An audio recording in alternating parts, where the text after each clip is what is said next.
வயநாடு பேரிடர் பாதிப்புக்கு ஒன்றிய அரசு நிவாரண நிதியாக ₹1 கூட தரவில்லை என்று கேரள முதலமைச்சர் பினராயி விஜயன் குற்றம் சாட்டியுள்ளார். கேரள சட்டசபை கூட்டத்தொடரில் உரையாற்றிய அம்மாநில முதலமைச்சர் பினராயி விஜயன் ஒன்றிய பாஜக அரசு மீது இந்த குற்றச்சாட்டை முன்வைத்திருக்கிறார்.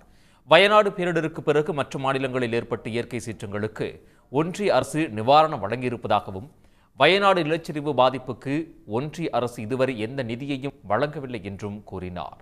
நிவாரணம் கோரி ஒன்றிய அரசுக்கு விரிவான அறிக்கை அளிக்கப்பட்டதாகவும், பாஜக மற்றும் அதன் கூட்டணி ஆளும் மாநிலங்களுக்கு மட்டும் நிதி ஒதுக்கப்படுவதாகவும் அவர் விமர்சித்தார். வயநாடு பேரிடருக்கு நிதி ஒதுக்க கோரி மீண்டும் ஒன்றிய அரசை அணுக முடிவு செய்திருப்பதாகவும் அவர் கூறினார். இதனிடையே கேரள சட்டசபையில் முதல்வர் பினராயி விஜயனுக்கும் எதிர்க்கட்சித் தலைவர் சதீசனுக்கும் இடையே கடும் வாக்குவாதம் ஏற்பட்டது. எதிர்க்கட்சியினரின் கேள்விகள் புறக்கணிக்கப்படுவதாக குற்றம் சாட்டி முழக்கமிட்ட காங்கிரஸ் உறுப்பினர்களுக்கும் அவை காவலர்களுக்கும் இடையே தள்ளுமுள் ஏற்பட்டது. தொடர்ந்து எதிர்க்கட்சிகள் அமளியில் ஈடுபட்டதால் அவை நடவடிக்கைகள் நிறுத்தப்பட்டன. உடனுக்குடன் செய்திகளை தெரிந்து கொள்ள சன் நியூஸ் பெல் ஐகானை கிளிக் பண்ணுங்க.